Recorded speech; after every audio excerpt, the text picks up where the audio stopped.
खबरों के बुलेटिन के स्पॉन्सर ने रियल्टर गुरजितेंद्र सिंह रंधावा। हर तरह की प्रॉपर्टी खरीदण ते वेचण लई तुसीं कॉल कर सकते हो।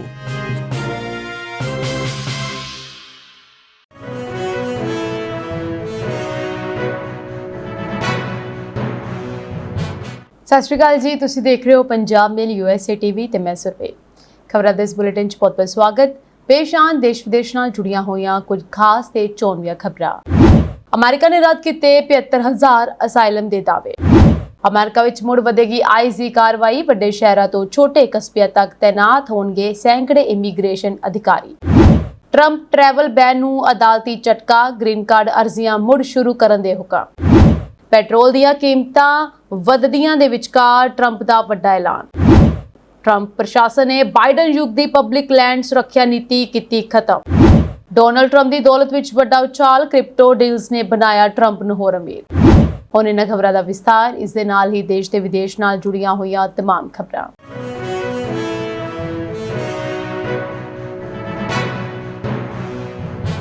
अमेरिका विच सैकड़े पंजाबी नौजवानां दीयां उम्मीदां ते पानी फेरदियां ट्रंप सरकार ने 75,500 असाइलम दावे बगैर सुनवाई तो ही रद्द कर दिते ਅਤੇ सरकार दे फैसले विरुद्ध अदालत दा दरवाजा खड़काउण वालियां नूं तीजे मुल्क डिपोर्ट करन दी चेतावनी दित्ती जा रही है।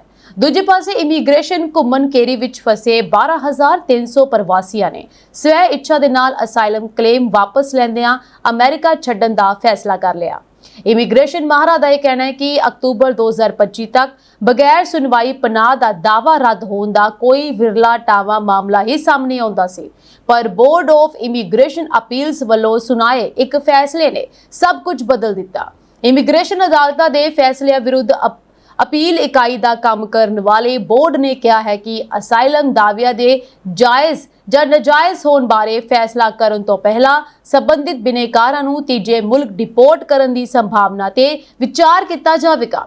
ਅਜਿਹਾ ਹੋਣ ਤੇ ਬਿਨੇਕਾਰ ਆਪਣੀ ਜਾਨ ਨੂੰ ਖਤਰਾ ਹੋਣ ਦੀ ਦਲੀਲ नहीं दे सकणगे, पर इमीग्रेशन वकीलों का यह कहना है कि उन्होंने दे क्लाइंट्स तीजे मुल्क डिपोर्ट किए जाने ते भी कसूते फसे जाएंगे। सो ट्रंप सरकार की नवीं नादरशाही नीति विरुद्ध फैडरल अदालत विच मुकदमा दायर किया गया है, पर फैसला आने विच समा लग सकता है। इत्थे भी दसना बंद है कि ट्रंप सरकार दे सत्ता विच आउण मगरों 17,500 प्रवासियां नूं उन्हां दे जद्दी मुल्क दी बजाए किसी होर मुल्क डिपोर्ट किया गया अते ज़्यादातर मैक्सीको ही भेजे गए।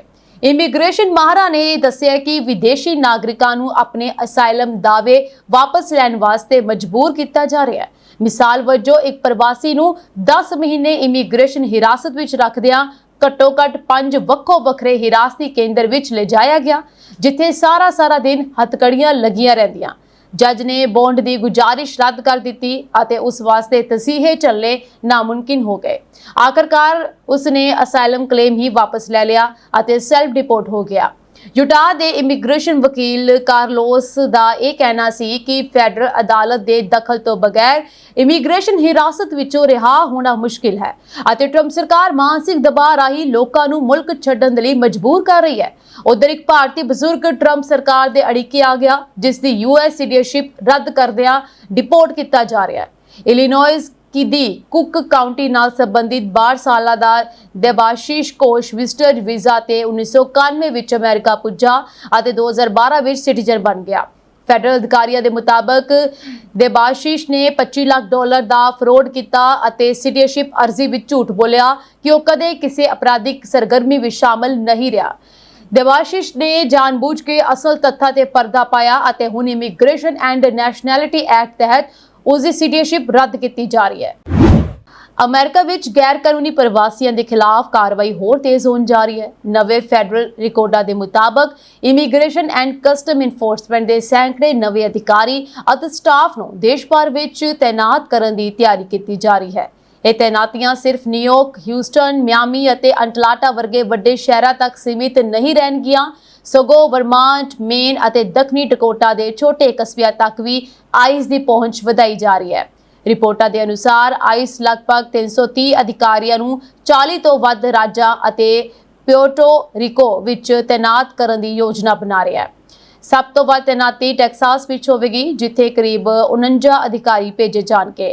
ਸੋ ਟਰੰਪ ਪ੍ਰਸ਼ਾਸਨ ਦੀ ਨਵੀਂ ਰਣਨੀਤੀ ਦੀ ਗੱਲ ਕੀਤੀ ਜਾਏ ਤਾਂ ਪ੍ਰਸ਼ਾਸਨ ਨੇ ਪਹਿਲਾਂ ਮਿਨੀਆਪੋਲਿਸ ਅਤੇ ਲਾਸ ਐਂਜਲਸ ਵਰਗੇ ਸ਼ਹਿਰਾਂ ਵਿੱਚ ਵੱਡੇ ਪੱਧਰ ਤੇ ਛਾਪੇਮਾਰੀ ਅਤੇ ਗ੍ਰਿਫਤਾਰੀਆਂ ਕੀਤੀਆਂ ਸਨ, ਜਿਸ ਕਾਰਨ ਕਾਫੀ ਵਿਵਾਦ ਵੀ ਹੋਇਆ ਸੀ। ਹੁਣ ਸਰਕਾਰ ਘੱਟ ਸ਼ੋਰ ਪਰ ਵੱਧ ਕਾਰਵਾਈ ਵਾਲੀ ਰਣਨੀਤੀ ਤੇ ਕੰਮ ਕਰ ਰਹੀ ਹੈ। ਨਵੇਂ homeland security secretary mark vein ਨੇ ਇਹ ਕਿਹਾ ਹੈ ਕਿ ਕਾਰਵਾਈ ਰੁਕੀ ਨਹੀਂ ਹੈ, ਸਗੋਂ ਹੁਣ ਵੱਖਰੇ ਢੰਗ ਨਾਲ ਕੀਤੀ ਜਾ ਰਹੀ ਹੈ। ਉਧਰ ਵਾਈਟ ਹਾਊਸ ਬੋਰਡਰ ਜ਼ਾਰ ਟੌਮ ਹੋਮਨ ਨੇ ਸਖਤ ਚੇਤਾਵਨੀ ਦਿੰਦੇ ਹੋਏ ਇਹ ਕਿਹਾ ਕਿ ਲੋਕਾਂ ਨੇ ਅਜੇ ਆਈਸ ਦੀ ਅਸਲੀ ਕਾਰਵਾਈ ਨਹੀਂ ਵੇਖੀ ਹੈ। ਉਹਨਾਂ ਨੇ ਕਿਹਾ ਹੈ ਕਿ ਬਾਈਡਨ ਸਰਕਾਰ ਦੌਰਾਨ ਅਮਰੀਕਾ ਵਿੱਚ ਦਾਖਲ ਹੋਏ ਲੋਕਾਂ ਨੂੰ ਵੱਡੇ ਪੱਧਰ ਤੇ ਡਿਪੋਰਟ ਕੀਤਾ ਜਾਵੇਗਾ। ਡੈਪੋਟੇਸ਼ਨ ਤੇ ਵੱਧ ਰਿਹਾ ਵਿਰੋਧ। ਸੋ ਟਰੰਪ ਨੇ 2024 ਦੀ ਚੋਣ ਦੌਰਾਨ ਹਰ ਸਾਲ 10 ਲੱਖ ਲੋਕਾਂ ਨੂੰ ਡਿਪੋਰਟ ਕਰਨ ਦਾ ਵਾਅਦਾ ਕੀਤਾ ਸੀ। ਸਰਕਾਰੀ ਅੰਕੜਿਆਂ ਮੁਤਾਬਕ ਜਨਵਰੀ 2025 ਤੋਂ ਅਪ੍ਰੈਲ 2026 ਤੱਕ 4,70,000 ਤੋਂ ਵੱਧ ਲੋਕਾਂ ਨੂੰ ਅਮਰੀਕਾ ਤੋਂ ਬਾਹਰ ਭੇਜਿਆ ਗਿਆ। ਪਰ ਇਸ ਕਾਰਵਾਈ ਨੂੰ ਲੈ ਕੇ ਲੋਕਾਂ ਵਿੱਚ ਨਾਰਾਜ਼ਗੀ ਵੀ ਵਧ ਰਹੀ ਹੈ। ਇੱਕ ਸਰਵੇਖਣ ਦੇ ਮੁਤਾਬਕ ਅਮਰੀਕਾ ਦੇ ਲਗਭਗ ਅੱਧੇ ਲੋਕਾਂ ਦਾ ਇਹ ਮੰਨਣਾ ਹੈ ਕਿ ਆਈਸ ਦੀ ਕਾਰਵਾਈ ਬਹੁਤ ਜ਼ਿਆਦਾ ਸਖਤ ਹੋ ਚੁੱਕੀ ਹੈ। ਰਿਪੋਰਟ ਵਿੱਚ ਇਹ ਵੀ ਸਾਹਮਣੇ ਆਇਆ ਕਿ ਅਪ੍ਰੈਲ 2026 ਤੱਕ ਇਮੀਗ੍ਰੇਸ਼ਨ ਡਿਟੈਂਸ਼ਨ ਵਿੱਚ ਬੰਦ 35% ਲੋਕਾਂ ਤੇ ਕੋਈ ਅਪਰਾਧਿਕ ਮਾਮਲਾ ਨਹੀਂ ਸੀ। DHS ਨੂੰ ਮਿਲੇ $170 ਬਿਲੀਅਨ ਅਮਰੀਕੀ ਸਰਕਾਰ ਨੇ ਇਮੀਗ੍ਰੇਸ਼ਨ ਕਾਰਵਾਈ ਨੂੰ ਮਜ਼ਬੂਤ ਕਰਨ ਲਈ ਦਿੱਤੇ। ਸੋ ਹੋਮਲੈਂਡ ਸਿਕਿਉਰਿਟੀ ਡਿਪਾਰਟਮੈਂਟ ਨੂੰ $170 ਬਿਲੀਅਨ ਤੋਂ ਵੱਧ ਦਾ ਫੰਡ ਦਿੱਤਾ ਗਿਆ। ਇਸ ਪੈਸੇ ਨਾਲ ਹਜ਼ਾਰਾਂ ਨਵੇਂ ਆਈਸ ਅਤੇ ਬਾਰਡਰ ਪੈਟਰੋਲ ਅਧਿਕਾਰੀ ਭਰਤੀ ਕੀਤੇ ਜਾਣਗੇ। DHS ਮੁਤਾਬਕ ਆਈਸ ਦੀ ਸਟਾਫ ਗਿਣਤੀ ਪਹਿਲਾਂ ਹੀ 10,000 ਤੋਂ ਵੱਧ ਕੇ 22,000 ਹੋ ਚੁੱਕੀ ਹੈ। ਡੈਮੋਕ੍ਰੈਟਿਕ ਸ਼ਹਿਰਾਂ ਦੇ ਨਾਲ ਟਕਰਾਅ ਇਸ ਵਿੱਚ ਸ਼ਾਮਲ ਹੈ। ਕਈ ਡੈਮੋਕ੍ਰੈਟਿਕ ਸ਼ਹਿਰਾਂ ਨੇ ਸਥਾਨਕ ਪੁਲਿਸ ਨੂੰ ਆਈਸ ਨਾਲ ਸਹਿਯੋਗ ਕਰਨ ਤੋਂ ਸੀਮਿਤ ਕੀਤਾ ਹੋਇਆ ਹੈ। ਇਸੇ ਟਰੰਪ ਪ੍ਰਸ਼ਾਸਨ ਨੇ ਕਈ ਸ਼ਹਿਰਾਂ ਦੇ ਖਿਲਾਫ ਕੇਸ ਵੀ ਕੀਤੇ ਹਨ। ਨਿਊਯਾਰਕ ਦੀ ਗਵਰਨਰ ਕੈਥੀ ਹੋਚਲ ਨੇ ਕਿਹਾ ਹੈ ਕਿ ਟਰੰਪ ਨੇ ਉਹਨਾਂ ਨੂੰ ਭਰੋਸਾ ਦਿੱਤਾ ਸੀ ਕਿ ਬਿਨਾਂ ਮੰਗੇ ਨਿਊਯਾਰਕ ਵਿੱਚ ਆਈਸ ਏਜੰਟਾਂ ਦੀ ਭਾਰੀ ਤੈਨਾਤੀ ਨਹੀਂ ਕੀਤੀ ਜਾਵੇਗੀ। ਇਸ ਦੇ ਬਾਵਜੂਦ ਹੋਮਲੈਂਡ ਸਿਕਿਉਰਿਟੀ ਨੇ ਸਪਸ਼ਟ ਕੀਤਾ ਹੈ ਕਿ ਜਿਹੜੇ ਸ਼ਹਿਰ ਸਹਿਯੋਗ ਨਹੀਂ ਕਰਨਗੇ ਉੱਥੇ ਆਈਸ ਦੀ ਮੌਜੂਦਗੀ ਹੋਰ ਵਧਾਈ ਜਾਵੇਗੀ। ਅਮਰੀਕਾ ਵਿੱਚ ਟਰੰਪ ਪ੍ਰਸ਼ਾਸਨ ਦੀ ਇਮੀਗ੍ਰੇਸ਼ਨ ਨੀਤੀ ਨੂੰ ਇੱਕ ਹੋਰ ਵੱਡਾ ਝਟਕਾ ਲੱਗਿਆ। ਮੈਰੀਲੈਂਡ ਅਤੇ ਮੈਸੇਚਿਉਸੇਟਸ ਦੀਆਂ ਫੈਡਰਲ ਅਦਾਲਤਾਂ ਨੇ ਫੈਸਲਾ ਦਿੱਤਾ ਹੈ ਕਿ ਟਰੰਪ ਐਡਮਿਨਿਸਟ੍ਰੇਸ਼ਨ ਗ੍ਰੀਨ ਕਾਰਡ ਅਰਜ਼ੀਆਂ ਨੂੰ ਬੇਅੰਤ ਸਮੇਂ ਲਈ ਰੋਕ ਨਹੀਂ ਸਕਦੀ। ਇਹ ਮਾਮਲਾ ਉਹਨਾਂ ਪ੍ਰਵਾਸੀਆਂ ਨਾਲ ਜੁੜਿਆ ਹੈ ਜੋ ਅਜਿਹੇ 39 ਦੇਸ਼ਾਂ ਨਾਲ ਸੰਬੰਧਿਤ ਹਨ ਜਿਨ੍ਹਾਂ ਤੇ ਅਮਰੀਕਾ ਨੇ ਟਰੈਵਲ ਬੈਨ ਜਾਂ ਵੀਜ਼ਾ ਪਾਬੰਦੀਆਂ ਲਗਾਈਆਂ ਹੋਈਆਂ ਹਨ। 250 ਤੋਂ ਵੱਧ ਪ੍ਰਵਾਸੀਆਂ ਨੂੰ ਇਸ ਵਿੱਚ ਰਾਹਤ ਮਿਲ ਸਕਦੀ ਹੈ। ਜੀ ਹਾਂ, ਦੋ ਵੱਖ-ਵੱਖ ਕੇਸਾਂ ਵਿੱਚ ਜੱਜਾਂ ਨੇ USCIS ਦੀ ਉਸ ਨੀਤੀ ਤੇ ਸਵਾਲ ਖੜੇ ਕੀਤੇ ਜਿਸ ਤਹਿਤ ਇਨ੍ਹਾਂ ਦੇਸ਼ਾਂ ਨਾਲ ਜੁੜੇ ਲੋਕਾਂ ਦੀਆਂ ਗ੍ਰੀਨ ਕਾਰਡ ਅਰਜ਼ੀਆਂ ਰੋਕ ਦਿੱਤੀਆਂ ਗਈਆਂ ਸਨ। ਸੋ ਨਵੇਂ ਫੈਸਲੇ ਨਾਲ ਲਗਭਗ 200 ਪ੍ਰਵਾਸੀਆਂ ਦੇ ਕੇਸ ਮੁੜ ਚੱਲ ਸਕਦੇ ਹਨ, ਜਿਨ੍ਹਾਂ ਵਿੱਚ ਅੱਧ ਤੋਂ ਵੱਧ ਲੋਕ ਈਰਾਨ ਦੇ ਨਾਲ ਸੰਬੰਧਿਤ ਹਨ। ਮੈਸੇਚਿਉਸੇਟਸ ਦੀ ਜੱਜ ਜੂਲੀਆ ਨੇ ਇਹ ਕਿਹਾ ਕਿ ਜੇਕਰ ਕੋਈ ਨੀਤੀ ਲੰਮੇ ਸਮੇਂ ਤੱਕ ਜਾਰੀ ਰਹੇ ਤਾਂ ਉਸ ਨੂੰ ਅਸਥਾਈ ਨਹੀਂ ਕਿਹਾ ਜਾ ਸਕਦਾ।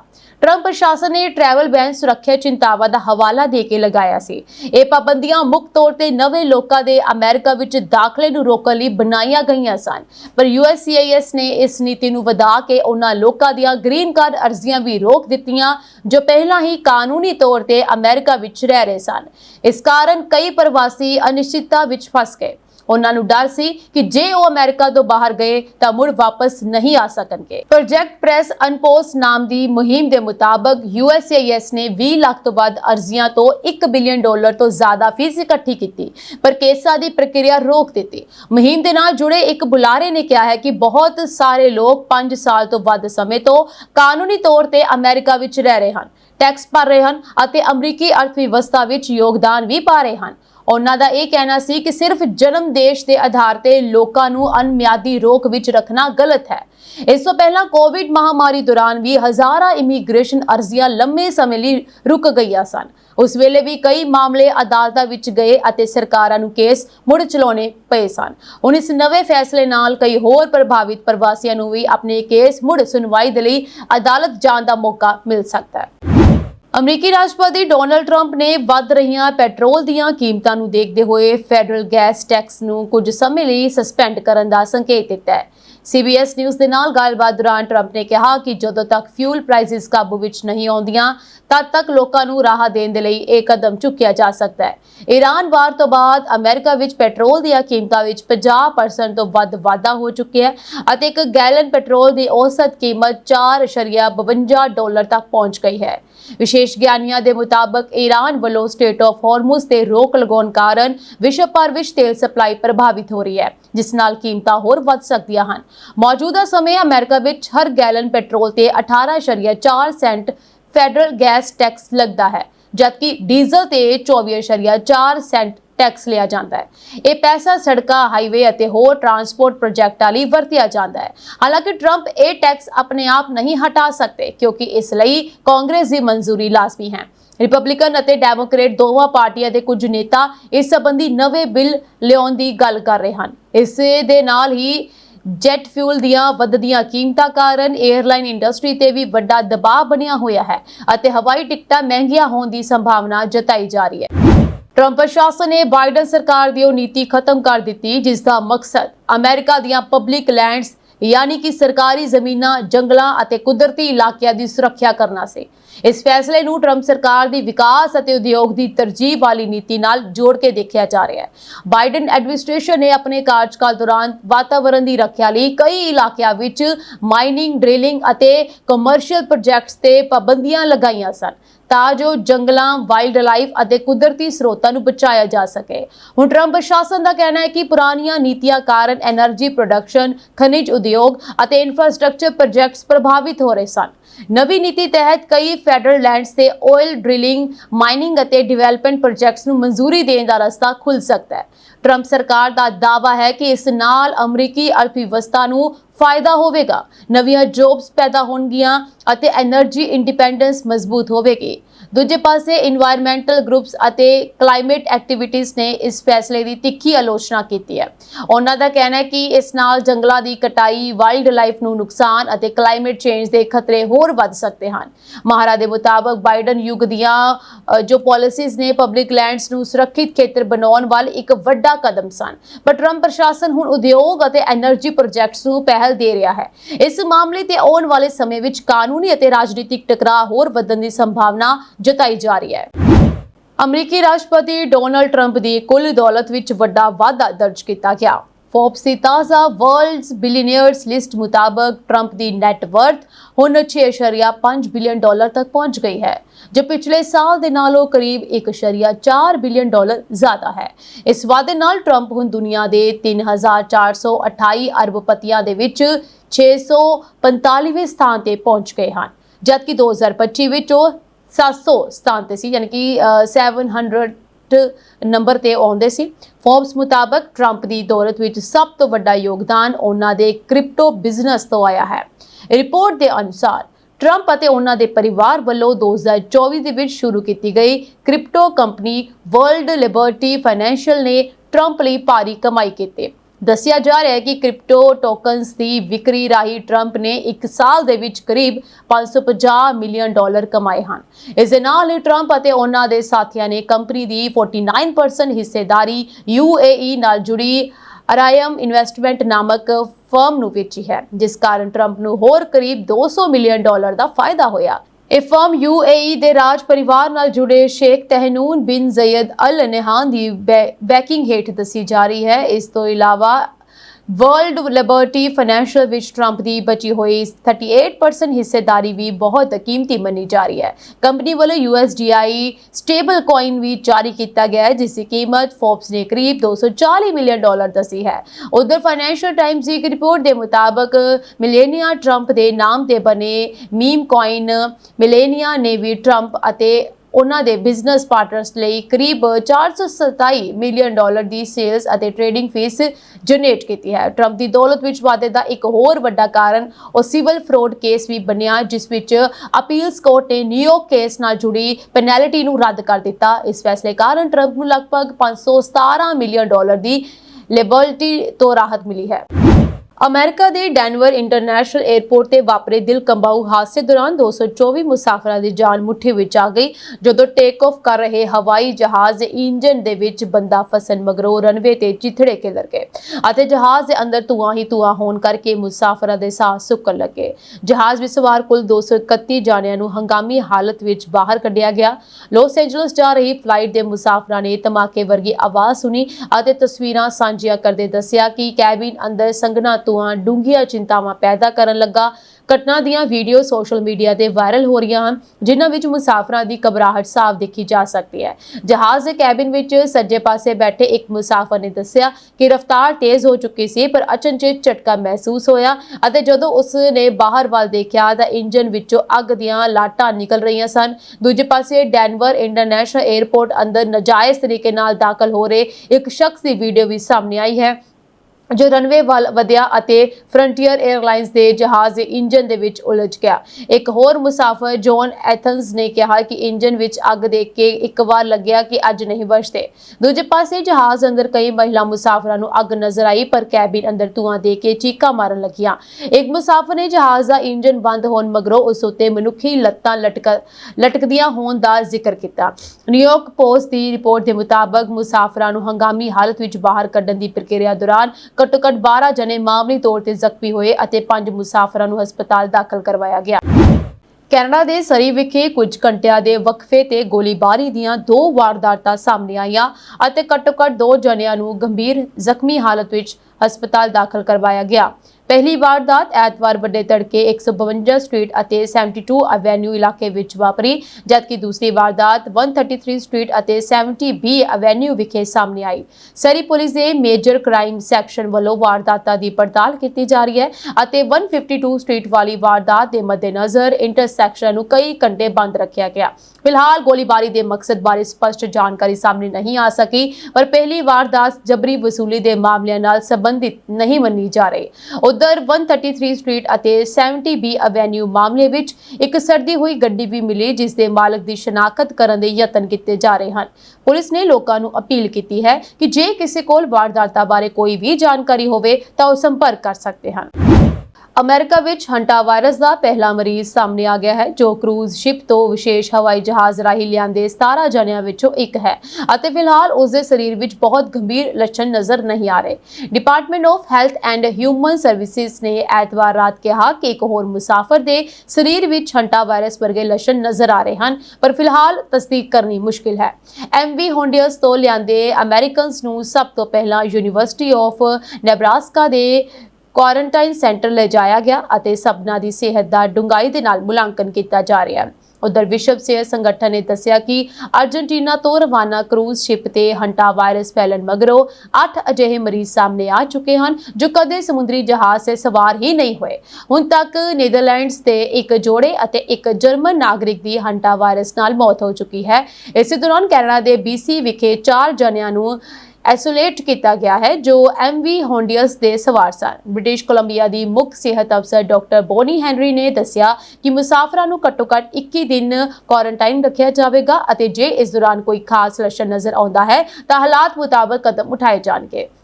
ਡਾਕਟਰ ਹੈਨਰੀ ਨੇ ਜ਼ੋਰ ਦੇ ਕੇ ਆਖਿਆ ਕਿ ਫਿਲਹਾਲ ਕਿਸੇ ਵੀ ਮੁਸਾਫਰ ਨੂੰ ਮਰੀਜ਼ ਨਹੀਂ ਮੰਨਿਆ ਜਾ ਸਕਦਾ। ਪੱਛਮੀ ਏਸ਼ੀਆ ਟਕਰਾਅ ਕਾਰਨ ਵਿਸ਼ਵ ਸਪਲਾਈ ਚੇਨਾਂ ਬੁਰੀ ਤਰ੍ਹਾਂ ਵਿਘਨ ਪੈ ਰਿਹਾ ਹੈ। ਇੱਕ ਉੱਚ ਇਰਾਨੀ ਅਧਿਕਾਰੀ ਨੇ ਕਿਹਾ ਹੈ ਕਿ ਤਹਿਰਾਨ ਇਸ ਸੰਕਟ ਕਾਰਨ ਭਾਰਤ ਅਤੇ ਹੋਰ ਦੇਸ਼ਾਂ ਨੂੰ ਹੋ ਰਹੇ ਨੁਕਸਾਨ ਤੋਂ ਖੁਸ਼ ਨਹੀਂ ਹੈ, ਪਰ ਅਮਰੀਕਾ ਅਤੇ ਇਜ਼ਰਾਈਲ ਜ਼ਿੰਮੇਵਾਰ ਹਨ। ਇਰਾਨੀ ਵਿਦੇਸ਼ ਮੰਤਰਾਲੇ ਦੇ ਬੁਲਾਰੇ ਇਸਮਾਈਲ ਬਕਾਈ ਨੇ ਕਿਹਾ ਕਿ ਅੰਤਰਰਾਸ਼ਟਰੀ ਭਾਈਚਾਰੇ ਨੂੰ ਅਮਰੀਕਾ ਅਤੇ ਇਜ਼ਰਾਈਲ ਨੂੰ ਉਹਨਾਂ ਦੀਆਂ ਕਾਰਵਾਈਆਂ ਲਈ ਜਵਾਬਦੇਹ ਠਹਿਰਾਉਣਾ ਚਾਹੀਦਾ ਹੈ, ਕਿਉਂਕਿ ਉਹਨਾਂ ਨੇ ਜੋ ਸ਼ੁਰੂ ਕੀਤਾ ਸੀ ਉਹ ਅਜੇ ਵੀ ਜਾਰੀ ਹੈ। ਜਦੋਂ ਉਹਨਾਂ ਨੂੰ ਪੁੱਛਿਆ ਗਿਆ ਕਿ ਕੀ ਉਹ ਸੰਘਰਸ਼ ਦਾ ਕੋਈ ਅੰਤ ਦੇਖਦੇ ਹਨ, ਭਾਰਤ ਵਰਗੇ ਦੇਸ਼ ਹੋਰਮੁਜ਼ ਜਲਡਮਰੂ ਦੇ ਬੰਦ ਹੋਣ ਨਾਲ ਕਾਫੀ ਪ੍ਰਭਾਵਿਤ ਹੋ ਰਹੇ ਹਨ, ਤਾਂ ਬਕਾਈ ਨੇ ਕਿਹਾ ਕਿ ਤੁਹਾਨੂੰ ਇਹ ਦੇਖਣਾ ਪਵੇਗਾ ਕਿ 28 ਫਰਵਰੀ ਨੂੰ ਕੀ ਹੋਇਆ ਸੀ। ਇਸ ਤੋਂ ਪਹਿਲਾਂ ਹੋਰਮੁਜ਼ ਜਲਡਮਰੂ ਹਰ ਦੇਸ਼ ਲਈ ਖੁੱਲ੍ਹਾ ਸੀ। ਤਹਿਰਾਨੀ ਆਗੂ ਨੇ ਇਹ ਵੀ ਕਿਹਾ ਕਿ ਈਰਾਨ ਨੂੰ ਅੰਤਰਰਾਸ਼ਟਰੀ ਕਾਨੂੰਨ ਦੇ ਤਹਿਤ ਕੁਝ ਕਦਮ ਚੁੱਕਣੇ ਪਏ ਅਤੇ ਉਹਨਾਂ ਨੇ ਸਪਸ਼ਟ ਕਰਨਾ ਚਾਹੁੰਦੇ ਹਨ ਕਿ ਈਰਾਨ ਨੇ ਜੋ ਕੀਤਾ ਉਹ ਅੰਤਰਰਾਸ਼ਟਰੀ ਕਾਨੂੰਨ ਦੇ ਤਹਿਤ ਜਾਇਜ਼ ਸੀ। ਸਾਨੂੰ ਅਮਰੀਕਾ ਤੇ ਇਜ਼ਰਾਈਲ ਵਰਗੇ ਹਮਲਾਵਰਾਂ ਦਾ ਸਾਹਮਣਾ ਕਰਨਾ ਪਿਆ ਜੋ ਈਰਾਨ ਤੇ ਹਮਲਾ ਕਰਨ ਲਈ ਦੂਜੇ ਖਾੜੀ ਦੇਸ਼ਾਂ ਦੇ ਖੇਤਰ ਦੀ ਦੁਰਵਰਤੋਂ ਕਰ ਰਹੇ ਸਨ। ਇਹ ਪੂਰੀ ਤਰ੍ਹਾਂ ਗੈਰ ਕਾਨੂੰਨੀ ਸੀ। ਇਹ ਹਮਲਾਵਰਤਾ ਦਾ ਕੰਮ ਸੀ। ਉਹਨਾਂ ਨੇ ਵੀ ਕਿਹਾ ਕਿ ਇਸ ਲਈ ਸਾਨੂੰ ਜਵਾਬ ਦੇਣਾ ਪਿਆ। ਸਾਨੂੰ ਇਨ੍ਹਾਂ ਹਮਲਾਵਰਾਂ ਨੂੰ ਫੌਜੀ ਹਮਲਿਆਂ ਲਈ ਇਸ ਜਲ ਮਾਰਗ ਦੀ ਦੁਰਵਰਤੋਂ ਕਰਨ ਤੋਂ ਰੋਕਣ ਲਈ ਕਦਮ ਚੁੱਕਣੇ ਪਏ। ਇਸ ਵਿੱਚ ਈਰਾਨ ਦੀ ਕੋਈ ਗਲਤੀ ਨਹੀਂ ਹੈ। ਅਮਰੀਕਾ ਨੇ ਈਰਾਨ ਤੇ ਹਮਲੇ ਨੂੰ ਇਹ ਕਹਿ ਕੇ ਜਾਇਜ਼ ਠਹਿਰਾਇਆ ਹੈ ਕਿ ਤਹਿਰਾਨ ਦਾ ਪਰਮਾਣੂ ਪ੍ਰੋਗਰਾਮ ਇੱਕ ਖਤਰਾ ਹੈ। ਬਕਾਈ ਨੇ ਵੀ ਕਿਹਾ ਕਿ ਅਸੀਂ ਭਾਰਤ ਅਤੇ ਹੋਰ ਦੇਸ਼ਾਂ ਵਿੱਚ ਜੋ ਹੋ ਰਿਹਾ ਹੈ ਉਸ ਤੋਂ ਖੁਸ਼ ਨਹੀਂ ਹਾਂ, ਪਰ ਇਹ ਸਥਿਤੀ ਅਮਰੀਕਾ ਅਤੇ ਇਜ਼ਰਾਈਲ ਦੇ ਕਾਰਨ ਪੈਦਾ ਹੋਈ ਹੈ। ਈਰਾਨ ਇਸ ਜਲਮਾਰਗ ਤੇ ਹੋਰ ਬਹੁਤ ਸਾਰੇ ਦੇਸ਼ਾਂ ਨਾਲੋਂ ਜ਼ਿਆਦਾ ਨਿਰਭਰ ਹੈ ਕਿਉਂਕਿ ਅਸੀਂ ਇੱਕ ਤਟਵਰਤੀ ਦੇਸ਼ ਹਾਂ। ਅਸੀਂ ਇਸ ਜਲਮਾਰਗ ਵਿੱਚ ਸੁਰੱਖਿਆ ਅਤੇ ਸ਼ਾਂਤੀ ਚਾਹੁੰਦੇ ਹਾਂ। ਅਮਰੀਕਾ ਦੇ ਕੈਲੀਫੋਰਨੀਆ, ਓਰੇਗਨ ਅਤੇ ਵਾਸ਼ਿੰਗਟਨ ਦੇ ਸਮੁੰਦਰੀ ਕਿਨਾਰਿਆਂ ਤੇ ਇਸ ਵਾਰ ਬਸੰਤ ਮੌਸਮ ਦੌਰਾਨ ਇੱਕ ਅਜਿਹਾ ਨਜ਼ਾਰਾ ਦੇਖਣ ਨੂੰ ਮਿਲ ਰਿਹਾ ਹੈ ਜਿਸ ਨੇ ਲੋਕਾਂ ਅਤੇ ਵਿਗਿਆਨੀਆਂ ਦੋਵਾਂ ਨੂੰ ਹੈਰਾਨ ਕਰ ਦਿੱਤਾ ਹੈ। ਸਮੁੰਦਰੀ ਕਿਨਾਰਿਆਂ ਤੇ ਵੱਡੀ ਗਿਣਤੀ ਵਿੱਚ ਚਮਕਦਾਰ ਨੀਲੇ ਰੰਗ ਦੇ ਅਜੀਬ ਜੀਵ ਦਿਖਾਈ ਦੇ ਰਹੇ ਹਨ, ਜਿਨ੍ਹਾਂ ਨੂੰ ਬਾਏ ਦ ਵਿੰਡ ਸੇਲਰਸ ਕਿਹਾ ਜਾਂਦਾ ਹੈ। ਦੂਰੋਂ ਇਹ ਜੀਵ ਨੀਲੇ ਹੀਰਿਆਂ ਜਾਂ ਕੱਚ ਦੇ ਟੁਕੜਿਆਂ ਵਾਂਗ ਚਮਕਦੇ ਹਨ, ਪਰ ਅਸਲ ਵਿੱਚ ਇਹ ਸਮੁੰਦਰੀ ਜੀਵ ਹਨ। ਵਿਗਿਆਨਕ ਭਾਸ਼ਾ ਵਿੱਚ ਇਹਨਾਂ ਨੂੰ ਵੈਲੀਲਾ ਕਿਹਾ ਜਾਂਦਾ ਹੈ। ਸੋ USA ਟੁਡੇ ਦੀ ਰਿਪੋਰਟ ਮੁਤਾਬਕ ਇਸ ਸਾਲ ਇਹ ਜੀਵ ਅਸਾਧਾਰਨ ਤੌਰ ਤੇ ਵੱਡੀ ਗਿਣਤੀ ਵਿੱਚ ਕਿਨਾਰਿਆਂ ਤੇ ਆਏ ਹਨ, ਖਾਸ ਕਰਕੇ ਕੈਲੀਫੋਰਨੀਆ ਦੇ ਵਿੱਚ। ਯੂਨੀਵਰਸਿਟੀ ਆਫ ਕੈਲੀਫੋਰਨੀਆ ਸੈਂਟਾ ਬਰਬਾਰਾ ਦੇ ਬੈਨੀਓਫ ਓਸ਼ਨਸ ਇਨੀਸ਼ੀਏਟਿਵ ਦੇ ਡਾਇਰੈਕਟਰ ਨੇ ਇਹ ਦੱਸਿਆ ਕਿ ਉਹ ਅਪ੍ਰੈਲ ਦੇ ਅਖੀਰ ਵਿੱਚ ਇੱਕ ਸ਼ਾਰਕ ਰਿਸਰਚ ਪ੍ਰੋਜੈਕਟ ਲਈ ਜਾ ਰਹੇ ਸਨ, ਪਰ ਉਹਨਾਂ ਨੇ ਪੂਰਾ ਬੀਚ ਇਹਨਾਂ ਨੀਲੇ ਜੀਵਾਂ ਨਾਲ ਢਕਿਆ ਹੋਇਆ ਦੇਖਿਆ। ਉਹਨਾਂ ਨੇ ਕਿਹਾ ਕਿ ਆਪਣੇ ਪੂਰੇ ਮੈਰੀਨ ਸਾਇੰਸ ਕੈਰੀਅਰ ਵਿੱਚ ਉਹਨਾਂ ਨੇ ਕਦੇ ਵੀ ਇੰਨੀ ਵੱਡੀ ਗਿਣਤੀ ਵਿੱਚ ਇਹ ਜੀਵ ਇਕੱਠੇ ਨਹੀਂ ਵੇਖੇ। ਵਿਗਿਆਨੀ ਦੱਸਦੇ ਹਨ ਕਿ ਇਹ ਜੀਵ ਜੈਲੀਫਿਸ਼ ਨਾਲ ਸੰਬੰਧਿਤ ਹਨ, ਹਾਲਾਂਕਿ ਇਹ ਅਸਲੀ ਜੈਲੀਫਿਸ਼ ਨਹੀਂ ਹਨ। ਇਹ ਹਾਈਡਰੋਜ਼ੋਨਸ ਨਾਮਕ ਸਮੂਹ ਨਾਲ ਸੰਬੰਧਿਤ ਹਨ ਅਤੇ ਹਰ ਇੱਕ ਛੋਟਾ ਜੀਵ ਕਈ ਵਿਸ਼ੇਸ਼ ਪੋਲਿਪਸ ਮਿਲ ਕੇ ਬਣਾਉਂਦੇ ਹਨ। ਇਹਨਾਂ ਦੇ ਉੱਪਰ ਇੱਕ ਛੋਟੀ ਤਿਕੋਣੀ ਸੇਲ ਹੁੰਦੀ ਹੈ ਜੋ ਹਵਾ ਦੀ ਮਦਦ ਨਾਲ ਇਹਨਾਂ ਨੂੰ ਸਮੁੰਦਰ ਦੀ ਸਤਹ ਤੇ ਹਜ਼ਾਰਾਂ ਮੀਲ ਤੱਕ ਤੈਰਾਉਂਦੀ ਹੈ।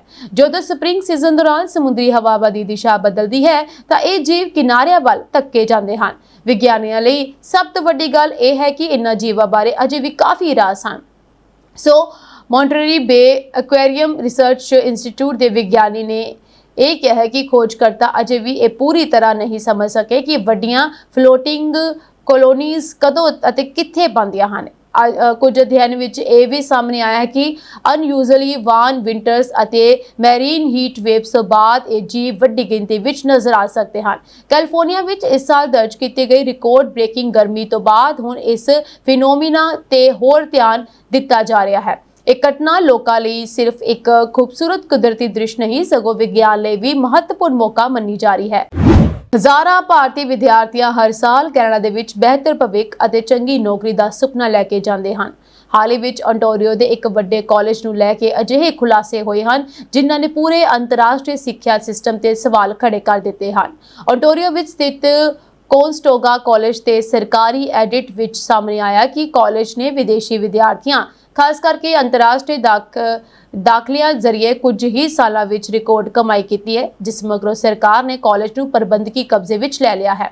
ਫਿਲਹਾਲ ontario ਸਰਕਾਰ ਵੱਲੋਂ ਕਾਲਜ ਦੇ ਖਰਚਿਆਂ ਅਤੇ ਫੈਸਲਿਆਂ ਦੀ ਸਿੱਧੀ ਜਾਂਚ ਕੀਤੀ ਜਾ ਰਹੀ ਹੈ। ਐਡਿਟ ਰਿਪੋਰਟ ਦੇ ਅਨੁਸਾਰ ਸਾਲ 2021 ਤੋਂ 2023 ਦੇ ਵਿਚਕਾਰ ਕਾਲਜ ਵਿੱਚ ਵਿਦੇਸ਼ੀ ਵਿਦਿਆਰਥੀਆਂ ਦੀ ਗਿਣਤੀ ਵਿੱਚ ਲਗਭਗ 150% ਦਾ ਭਾਰੀ ਵਾਧਾ ਹੋਇਆ। ਇਸ ਦੇ ਨਾਲ ਹੀ ਕਾਲਜ ਦੀ ਕੁੱਲ ਕਮਾਈ ਲਗਭਗ 3 ਗੁਣਾ ਤੱਕ ਵਧ ਗਈ ਹੈ। ਕੈਨੇਡਾ ਦੇ ਵਿੱਚ ਅੰਤਰਰਾਸ਼ਟਰੀ ਵਿਦਿਆਰਥੀਆਂ ਤੋਂ ਸਥਾਨਕ ਵਿਦਿਆਰਥੀਆਂ ਦੇ ਮੁਕਾਬਲੇ ਕਈ ਗੁਣਾ ਵੱਧ ਫੀਸ ਲਈ ਜਾਂਦੀ ਹੈ, ਜਿਸ ਕਾਰਨ ਕਾਲਜਾਂ ਲਈ ਇਹ ਕਮਾਈ ਦਾ ਸਭ ਤੋਂ ਵੱਡਾ ਜ਼ਰੀਆ ਬਣ ਗਿਆ ਹੈ। ਸਰਕਾਰੀ ਜਾਂਚ ਵਿੱਚ ਕਾਲਜ ਪ੍ਰਸ਼ਾਸਨ ਵੱਲੋਂ ਕੀਤੇ ਗਏ ਖਰਚਿਆਂ ਤੇ ਗੰਭੀਰ ਸਵਾਲ ਚੁੱਕੇ ਗਏ ਹਨ, ਜਿਨ੍ਹਾਂ ਵਿੱਚ ਕਾਲਜ ਦੇ ਸਾਬਕਾ ਪ੍ਰਧਾਨ ਦੀ ਤਨਖਾਹ ਵਿੱਚ 55% ਦਾ ਵਾਧਾ ਕੀਤਾ ਗਿਆ। ਸੀਨੀਅਰ ਅਧਿਕਾਰੀਆਂ ਦੀ ਇਟਲੀ ਯਾਤਰਾ ਤੇ ਹਜ਼ਾਰਾਂ ਡਾਲਰ ਉਡਾਏ ਗਏ। ਸਟਾਫ ਦੇ ਰਾਤ ਦੇ ਖਾਣੇ ਦੌਰਾਨ ਸ਼ਰਾਬ ਦੇ ਭਾਰੀ ਰਕਮ ਖਰਚ ਕੀਤੇ ਗਏ। ਇਨ੍ਹਾਂ ਖੁਲਾਸਿਆਂ ਤੋਂ ਬਾਅਦ ਇਹ ਸਵਾਲ ਉੱਠ ਰਿਹਾ ਹਨ ਕਿ ਵਿਦਿਆਰਥੀਆਂ ਦੀ ਖੂਨ ਪਸੀਨੇ ਦੀ ਕਮਾਈ ਨਾਲ ਭਰੀ ਫੀਸ ਦੀ ਵਰਤੋਂ ਸਹੂਲਤਾਂ ਦੀ ਬਜਾਏ ਅਜਿਹੇ ਕੰਮਾਂ ਲਈ ਕਿਉਂ ਕੀਤੀ ਗਈ ਹੈ। ਭਾਰਤ ਤੋਂ ਕੈਨੇਡਾ ਜਾਣ ਵਾਲੇ ਬਹੁਤ ਸਾਰੇ ਵਿਦਿਆਰਥੀਆਂ ਦੇ ਪਰਿਵਾਰਾਂ ਨੇ ਇਹ ਫੀਸਾਂ ਭਰਨ ਦੇ ਲਈ ਆਪਣੀਆਂ ਜ਼ਮੀਨਾਂ ਵੇਚ ਦਿੱਤੀਆਂ, ਜੀਵਨ ਭਰ ਦੀ ਜਮ੍ਹਾਂ ਪੂੰਜੀ ਖਰਚ ਕਰ ਦਿੱਤੀ ਜਾਂ ਭਾਰੀ ਕਰਜ਼ੇ ਲਏ ਸਨ। ਵਿਦਿਆਰਥੀਆਂ ਨੂੰ ਉਮੀਦ ਸੀ ਕਿ ਉੱਥੇ ਜਾ ਕੇ ਉਹਨਾਂ ਦੀ ਜ਼ਿੰਦਗੀ ਬਦਲ ਜਾਵੇਗੀ, ਪਰ ਕੈਨੇਡਾ ਪਹੁੰਚਣ ਤੋਂ ਬਾਅਦ ਉਹਨਾਂ ਨੂੰ ਮਹਿੰਗੇ ਕਿਰਾਏ, ਰਹਿਣ ਦੀਆਂ ਦਿੱਕਤਾਂ ਅਤੇ ਨੌਕਰੀਆਂ ਦੀ ਘਾਟ ਦਾ ਸਾਹਮਣਾ ਕਰਨਾ ਪਿਆ। ਕਈ ਵਿਦਿਆਰਥੀ ਛੋਟੇ-ਛੋਟੇ ਕਮਰਿਆਂ ਵਿੱਚ ਕਈ ਲੋਕਾਂ ਨਾਲ ਰਹਿਣ ਦੇ ਲਈ ਮਜਬੂਰ ਹਨ। ਮਹਾਰਾ ਦਾ ਇਹ ਕਹਿਣਾ ਕਿ ਕੈਨੇਡਾ ਦੇ ਕਈ ਕਾਲਜ ਵਿਦੇਸ਼ੀ ਵਿਦਿਆਰਥੀਆਂ ਦੀਆਂ ਫੀਸਾਂ ਤੇ ਹੱਦੋਂ ਵੱਧ ਨਿਰਭਰ ਹੋ ਗਏ ਹਨ। ਦਾਖਲੇ ਤਾਂ ਵੱਡੀ ਗਿਣਤੀ ਵਿੱਚ ਕੀਤੇ ਗਏ, ਪਰ ਉਹਨਾਂ ਦੇ ਲਈ ਰਹਿਣ ਦੇ ਲਈ ਲੋੜੀਂਦੇ ਮਕਾਨ ਅਤੇ ਹੋਰ ਸਹੂਲਤਾਂ ਵਿਕਸਿਤ ਨਹੀਂ ਕੀਤੀਆਂ ਗਈਆਂ। ਹੁਣ ਜਦੋਂ ਕੈਨੇਡਾ ਸਰਕਾਰ ਨੇ ਸਟੱਡੀ ਵੀਜ਼ਾ ਨਿਯਮ ਸਖਤ ਕਰ ਦਿੱਤੇ ਹਨ ਤਾਂ ਕਈ ਕਾਲਜ ਆਰਥਿਕ ਸੰਕਟ ਵਿੱਚ ਫਸ ਗਏ ਹਨ। ਸ਼ਾਹਕੋਟ ਦੇ ਮੁਹੱਲਾ ਇੰਪਲੋਇਜ਼ ਕਾਲੋਨੀ ਦੇ ਰਹਿਣ ਵਾਲੀ ਇੱਕ ਨੌਜਵਾਨ ਦੀ ਅਮਰੀਕਾ ਵਿੱਚ ਮੌਤ ਹੋਣ ਦੀ ਖਬਰ ਸਾਹਮਣੇ ਆਈ ਹੈ। ਇਸ ਸੰਬੰਧੀ ਜਾਣਕਾਰੀ ਦਿੰਦੇ ਹੋਏ ਮ੍ਰਿਤਕ ਨੌਜਵਾਨ ਰਣਜੋਤ ਸਿੰਘ ਜੋਦਾ ਦੇ ਭਰਾ ਬਬਨਦੀਪ ਸਿੰਘ ਨੇ ਦੱਸਿਆ ਕਿ ਉਹ ਆਪਣੇ ਭਰਾ ਦੇ ਨਾਲ ਅਮਰੀਕਾ ਵਿੱਚ ਪਿਛਲੇ ਕੁਝ ਸਾਲਾਂ ਤੋਂ ਪਰਿਵਾਰ ਦੇ ਨਾਲ ਰਹਿ ਰਿਹਾ ਹੈ। ਉਸ ਦੇ ਭਰਾ ਰਣਜੋਤ ਸਿੰਘ ਜੋਦਾ, ਜੋ ਹਾਲੇ ਸਿਰਫ 31 ਸਾਲਾਂ ਦਾ ਹੀ ਸੀ, ਉਸ ਦਾ ਬੀਤੇ ਦਿਨੀ ਦਿਲ ਦਾ ਦੌਰਾ ਪੈਣ ਕਾਰਨ ਦੇਹਾਂਤ ਹੋ ਗਿਆ। ਮਿਲੀ ਜਾਣਕਾਰੀ ਮੁਤਾਬਕ ਰਣਜੋਤ ਸਿੰਘ ਦੀ ਮਾਂ ਇਕੱਲੇ ਹੀ ਸ਼ਾਹਕੋਟ ਵਿੱਚ ਰਹਿੰਦੀ ਹੈ। ਜਦੋਂ ਪਰਿਵਾਰ ਨੂੰ ਇਸ ਮੰਦਭਾਗੀ ਖਬਰ ਦਾ ਪਤਾ ਲੱਗਾ ਤਾਂ ਪਰਿਵਾਰ ਦੇ ਦੁੱਖਾਂ ਦਾ ਪਹਾੜ ਟੁੱਟ ਪਿਆ। ਰਣਜੋਤ ਦੇ 2 ਬੱਚਿਆਂ ਦਾ ਪਿਤਾ ਸੀ ਅਤੇ ਅਮਰੀਕਾ ਵਿੱਚ ਟਰਾਲਾ ਚਲਾਉਂਦਾ ਸੀ। ਇਹ ਸਾਂਝੀ ਦੇਸ਼ ਤੇ ਵਿਦੇਸ਼ ਨਾਲ ਜੁੜੀਆਂ ਹੋਈਆਂ ਕੁਝ ਖਾਸ ਤੇ ਚੋਣਵੀਂ ਖਬਰਾਂ। ਹੋਰ ਅਪਡੇਟਸ ਨਾਲ ਜੁੜੇ ਰਹਿਣ ਦੇ ਲਈ ਤੁਸੀਂ ਬਨੇ ਰਹੋ ਪੰਜਾਬ ਮੇਲ USA ਟੀਵੀ ਦੇ ਨਾਲ। ਤੁਹਾਡੇ ਸਭ ਦਾ ਬਹੁਤ ਬਹੁਤ ਧੰਨਵਾਦ।